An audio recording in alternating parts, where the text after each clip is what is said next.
Hoy nos vamos a meter en un análisis a fondo de un material que es para sentarse y pensar, ¿eh? Nos propone un viaje que conecta la cosmología más puntera con la metafísica más ancestral, casi nada. Desde luego, el punto de partida es un artículo que lanza una pregunta que tiene tela. ¿Qué tienen en común la teoría del Big Bang, el antiquísimo himno de la creación de los Vedas y la cosmogénesis de la doctrina secreta de Elena Blavatsky? Exacto. Y el objetivo que nos plantea el texto, y que vamos a seguir, no es solo poner uno al lado del otro, sino casi hacer de detectives. Vamos a seguir las pistas que nos da, explorar los paralelismos que son, como poco, alucinantes, y ver si la ciencia moderna, sin saberlo, está cantando una canción muy antigua. De hecho, para empezar, el artículo nos da una herramienta para enfocar todo esto. Hace una distinción que me parece muy interesante entre acumular datos, lo que sería el conocimiento a secas, y ampliar la capacidad de ver, de comprender de verdad. Esa idea me pareció clave para todo lo que viene después. Introduce los conceptos sánscritos de vidya y avidya. A ver si lo he entendido bien. Vidya no es tener la cabeza llena de datos, sino saber encajarlos, ver el puzzle completo. Sí. Y avidya sería la ignorancia de tener todas las piezas delante y no saber qué hacer con ellas, no ver la imagen. ¿Van por ahí los tiros? Exactamente por ahí. Es la diferencia entre saber y comprender. El artículo nos pide que nos pongamos unas gafas distintas para mirar estos textos, que no los leamos como un libro de historia, sino que intentemos ver a través de ellos. Es un cambio de chip importante antes de empezar. Pues con esas gafas puestas, venga, vamos a meternos en faena. Empecemos por el texto más antiguo que analiza el artículo, el Nasadiya Sukta del Rig Veda. Es una pieza que te deja sin aliento. Escucha de esta línea, que nos sitúa en un momento antes de todo. No existía algo, ni la nada existía. Solo el uno respiraba inanimado y por sí. Es que la profundidad conceptual de este himno, escrito hace más de 3000 años, es apabullante. El artículo se centra en varias ideas. La primera, que es muy potente, es la que llama la ausencia del ser. Un momento, ausencia del ser. Suena a un vacío total, a la nada más absoluta. Pero el himno dice que ni la nada existía. Me explota un poco la cabeza. Es que esa es la genialidad. No es un vacío. Significa que nada era en el sentido de tener cualidades. No había arriba, ni abajo, ni frío, ni calor, ni luz, ni oscuridad. No existía la diferenciación. Y para intentar describir eso, que es casi indescriptible, usa una metáfora potentísima. Habla de un abismo insondable de las aguas. Claro, y es fácil imaginarse un océano literal, pero el artículo dice que no va por ahí, ¿no? Que es más un símbolo de... ¿De qué exactamente? Porque potencialidad a veces suena muy abstracto. Imagínalo como una especie de sopa primordial de pura posibilidad. El agua en estas tradiciones simboliza la vida no manifestada. No es que no haya nada, es que está todo, pero en estado latente, sin forma, como una semilla antes de germinar. Ah, vale. Es una plenitud a punto de estallar, no una ausencia. Entendido. Una plenitud latente. Y en medio de esa potencialidad está esa figura, el uno, que respiraba inanimado y por sí. Eso también tiene miga. Muchísima. Es una entidad única que no se puede definir, que existe por sí misma, no necesita nada externo porque sencillamente no hay nada externo. El artículo propone una analogía que ayuda mucho a entenderlo. Es como el estado de sueño profundo sin sueños, un estado de pura existencia, sin conciencia del mundo, del que no guardamos ningún recuerdo. Estás, pero no eres de una forma diferenciada. Y de ese estado de sueño cósmico, de alguna forma todo despierta. Justo. El himno describe que un germen o una semilla de conciencia brota gracias al férvido calor. Ese calor es el primer impulso, la energía primordial que activa el deseo, el movimiento, las ganas de ser. Es el clic que pone en marcha la maquinaria de la manifestación. La chispa. La chispa. La potencialidad empieza a hacerse realidad.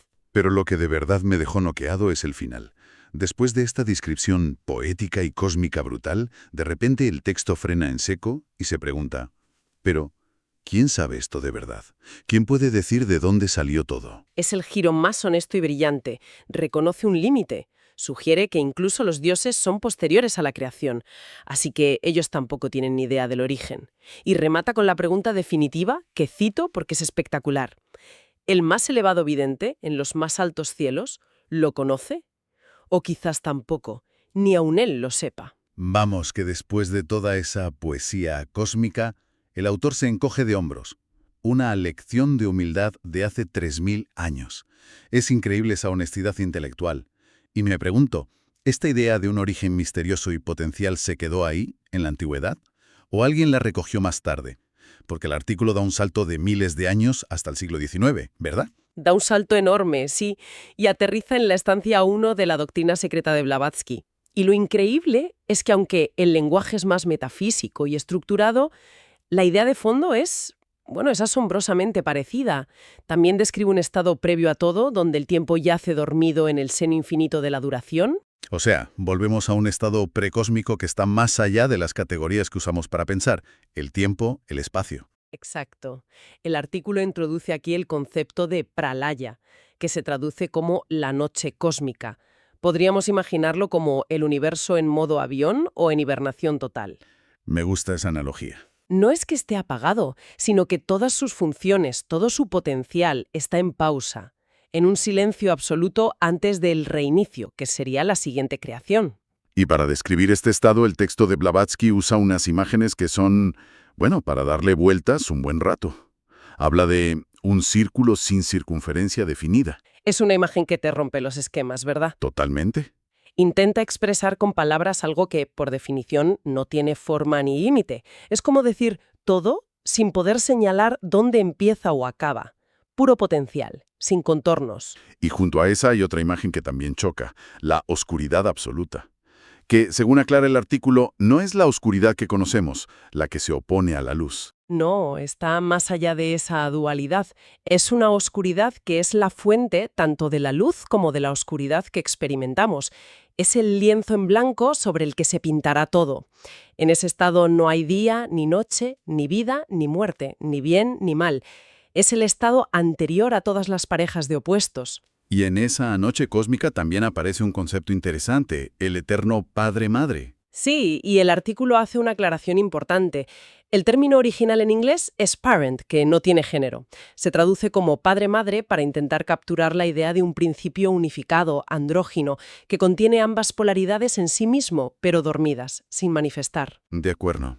Entonces tenemos una visión poética de hace milenios y una metafísica del XIX que, cada una a su manera, nos hablan de un origen a partir de un estado de potencialidad indiferenciada, silenciosa y, en última instancia, misteriosa. Y ahora, la pregunta del millón. ¿Cómo demonios conecta todo este misticismo con la física del siglo XXI? Hablemos del Big Bang. Aquí es donde la cosa se pone fascinante. Aunque, como bien advierte el artículo, hay que trazar los paralelismos con cuidado. La ciencia nos dice que el universo comenzó desde un punto de densidad y temperatura extremas, casi infinitas, el punto de partida de todo lo que conocemos. Sí, pero aquí hay un detalle que a menudo se nos escapa y que el artículo recalca. Y es que no es que hubiera un espacio vacío y de repente, ¡pum!, algo explotó en él. Ese es el punto crucial. El tiempo y el espacio, tal y como los entendemos, comienzan en el Big Bang. O sea, ¿no hay un antes? No hay un antes en el sentido físico clásico. Preguntar qué había antes del Big Bang es para un físico como preguntar qué hay al norte del Polo Norte. Claro. La pregunta en sí misma carece de sentido dentro de ese marco. Espera un segundo, para. Cuando la ciencia dice que preguntar qué había antes del Big Bang no tiene sentido, y el himno védico dice que hasta los dioses vinieron después de la creación, es la misma idea. Sí. Ambos están diciendo que nuestras herramientas, sean las leyes de la física o los relatos de los dioses, tienen un límite, un muro contra el que chocan al intentar mirar antes del comienzo. Esa conexión me parece brutal. Es que esa es, posiblemente, la conexión más profunda de todas. La ciencia describe con una precisión matemática increíble lo que pasó desde la primera fracción de segundo en adelante, pero reconoce un límite. No sabe qué originó ese estado inicial ni por qué. El cómo, a partir de ahí, lo tiene bastante claro, pero el por qué del punto de partida es, a día de hoy, un completo misterio. Pues con esto en mente vamos a la convergencia. porque el artículo empieza a tejer unas analogías que te vuelan la cabeza. Son realmente sorprendentes, y el texto las va desgranando para que veamos la estructura común. La primera, como ya hemos apuntado, es la idea de la nada inicial. Que ya hemos visto que de nada tiene poco. Exacto. Para la ciencia, esa singularidad inicial no es un vacío, es un estado límite donde nuestras leyes se rompen. Para los textos antiguos, esa nada es una plenitud no manifestada, el agua o la oscuridad que lo contienen todo en potencia. Es alucinante. El artículo señala lo fascinante que es esto. Dos sistemas de conocimiento radicalmente distintos describen el origen no como una ausencia, sino como un potencial latente a punto de manifestarse. Vale, ese es el primer paralelismo. ¿Cuál es el siguiente? El principio generador. El Rig Veda nos hablaba de ese calor ferviente, esa energía que hace que la semilla de la creación germine. Ujú. Por su parte, el Big Bang describe una expansión rapidísima, un despliegue de energía primordial que al enfriarse se va transformando en materia. O sea que uno es una metáfora poética, el calor, y el otro es energía descrita con ecuaciones. Pero en el fondo están apuntando a la misma idea de un empujón energético inicial que lo pone todo en marcha. Esa es la analogía que propone el texto. Un impulso primordial que inicia el proceso. Y eso nos lleva directamente al tercer paralelismo, la diferenciación progresiva. Tanto la ciencia como las cosmogonías describen que el universo pasa de un estado súper simple, homogéneo y caliente, a uno cada vez más complejo y estructurado. Claro, en el Big Bang primero aparecen las partículas, luego los átomos, mucho después las estrellas, las galaxias. Es un proceso de organización gradual. Y en los relatos antiguos es igual. De lo uno indiferenciado surgen las dualidades, las polaridades. Luz y oscuridad, masculino y femenino. Y de ahí toda la multiplicidad de formas del universo. En ambos relatos, la creación no es un acto mágico e instantáneo, sino un proceso, una evolución de lo simple a lo complejo. Y todo esto nos lleva al punto final, el que ya hemos adelantado, el de máxima convergencia. El misterio último. Este es el más profundo. La ciencia de vanguardia, con toda su potencia, admite con honestidad que no puede explicar el origen del Big Bang. Y miles de años antes, el himno védico concluye con esa misma humildad, diciendo que quizás nadie lo sepa. Es increíble.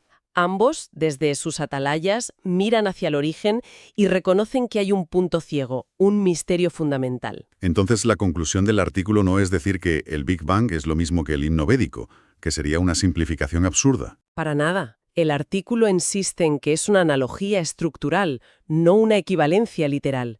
Sería como decir que el plano de un edificio es lo mismo que el edificio. No lo es, pero describe la misma estructura. Pero sí se pueden reconocer patrones semejantes en niveles diferentes. Y el artículo sugiere algo que es potentísimo, que la teoría del Big Bang podría ser la traducción científica moderna de una intuición metafísica muy antigua. Y es que esa idea te deja pensando. No se trata de que los antiguos videntes védicos vieran ecuaciones en sus meditaciones.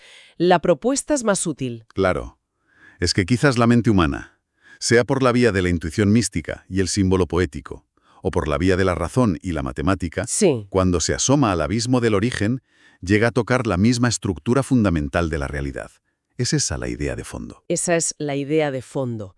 Que las herramientas cambian, del verso sánscrito al acelerador de partículas, pero la pregunta es la misma, y la forma de la respuesta, sorprendentemente, también lo es. Ha sido un recorrido increíble. Hemos empezado con el misterio poético del Rig Veda, que nos sitúa ante un origen que es pura potencialidad silenciosa. Luego hemos visto cómo esa misma idea se viste con un lenguaje metafísico más complejo en la obra de Blavatsky, con esa noche cósmica y ese principio no dual. Y finalmente, hemos llegado a la frontera del conocimiento científico, el Big Bang, que a su manera, con el lenguaje de las matemáticas, también nos habla de un comienzo del tiempo y del espacio, desde un estado que escapa a nuestra comprensión. Y en los tres relatos, como un eco a través de los siglos, resuena la misma melodía, un origen que está más allá de lo que podemos percibir, que emerge de una plenitud indiferenciada y que al final del camino nos enfrenta a un misterio irreductible que nos obliga a ser humildes. Una conexión asombrosa a través de milenios y disciplinas.